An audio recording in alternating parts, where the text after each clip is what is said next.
কোটা সংস্কার আন্দোলনকারীদের সঙ্গে আজও পুলিশের সংঘর্ষ হয়েছে। গায়েবানা জানাজার সময় পুলিশ সাউন্ড গ্রেনেড নিক্ষেপ করলে সংঘর্ষ শুরু হয়।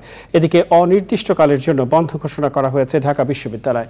হল ত্যাগের নির্দেশ দেওয়া হয়েছে শিক্ষার্থীদের। তবে আন্দোলনকারী শিক্ষার্থীরা বলছেন হল ছেড়ে যাবেন না তারা। মোস্তফা মল্লিকের রিপোর্ট।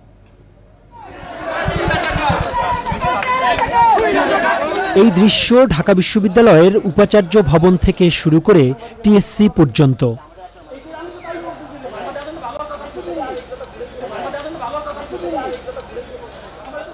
বুধবার সকাল থেকেই ঢাকা বিশ্ববিদ্যালয় এলাকা ছিল আইনশৃঙ্খলা রক্ষাকারী বাহিনীর দখলে।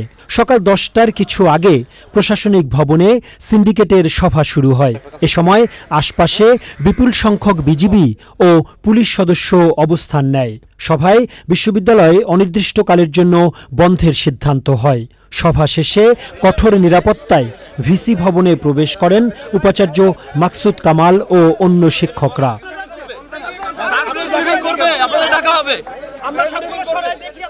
11টার দিকে ভিসি ভবনের সামনে আসতে থাকেন কোটা সংস্কার দাবিতে আন্দোলনকারীরা। বিভিন্ন স্লোগান দেন তারা। 12:30টার দিকে আন্দোলনকারীদের সরিয়ে দেয় পুলিশ। বেলা 1:30টার দিকে আবারও জড়ো হন আন্দোলনকারীরা। একটি অ্যাম্বুলেন্সে আনা হয় প্রতীকী কফিন।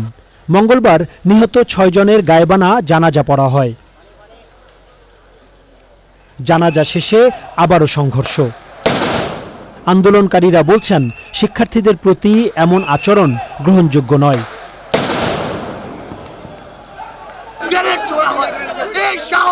পুলিশ কোথায় পেল? পুলিশকে এই ক্যাম্পাসে ঢোকার অনুমতি কে দিল? ঢোকার পরেও তারা শিক্ষার্থীদের উদ্দেশ্য করে গ্রেনেড মারার সাহস এবং অনুমতি কার থেকে পেল? এই জবাব পুলিশকে দিতে হবে। শিক্ষার্থীরা ঘোষণা করেছে যে ক্যাম্পাসে কোনো ধরনের সন্ত্রাসীদের তারা জায়গা দিবে না।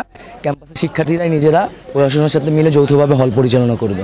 রাজু ভাস্কর্য এলাকায় গায়েবানা জানাজা করার জন্য জড়ো হওয়ার চেষ্টা করলে পুলিশ ডাকসুর সাবেক সমাজসেবা সম্পাদক আক্তার হোসেনকে আটক করে।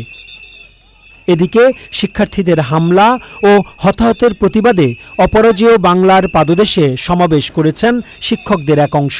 স্টুডেন্টরা যাতে কোনো ধরনের বিপদে না পড়ে, তারা তাদের স্বইচ্ছায় যাতে হল ছাড়তে পারে, সেই নিরাপত্তা কথা আমরা শিক্ষকদের পক্ষ থেকে বলেছি। হল ছেড়ে যাওয়ার ঘোষণা আসায় কেউ কেউ বুধবার বিকেলের আগেই হল ছেড়ে গেছেন। তবে অনেকে আবার হলে অবস্থানও করছেন। ভয় লাগতে পারে, অনেক সময় মা বাবা থেকে ফ্যামিলি থেকে অনেক সময় অনেক বেশি প্রেশারাইজ করে, যার জন্য মেয়েদের বাধ্য হয়ে যেতে হয়। পরিস্থিতি আসলে আমি কোনোভাবে দেখতেছি না। আমার আম্মু কাঁদতেছে, এটা চেয়ে বড় আমার কিছু নাই, এজন্য আমার যাইতে হবে। এর আগে সকাল থেকেই বিশ্ববিদ্যালয়ের সবগুলো প্রবেশ পথ বন্ধ করে দেয় আইনশৃঙ্খলা রক্ষাকারী বাহিনী। নানামুখী আন্দোলনের কারণে গত 2 সপ্তাহ ধরে উচ্চশিক্ষা প্রতিষ্ঠানগুলো একেবারেই অচল। এর সঙ্গে আবার নতুন করে যুক্ত হয়েছে অনির্দিষ্টকালের জন্য বিশ্ববিদ্যালয় বন্ধ ঘোষণা, সেই সঙ্গে কলেজ এবং স্কুলও। করোনার পরে কি তাহলে আবারও দীর্ঘমেয়াদী ক্ষতির মুখে পড়তে যাচ্ছে দেশের শিক্ষাঙ্গন? ঢাকা বিশ্ববিদ্যালয় থেকে মোস্তফা মল্লিক, চ্যানেল আই। এখন জন্ম সনদ দিয়ে খোলো বিকাশ স্টুডেন্ট অ্যাকাউন্ট। নিজের বিকাশ নিজে কর।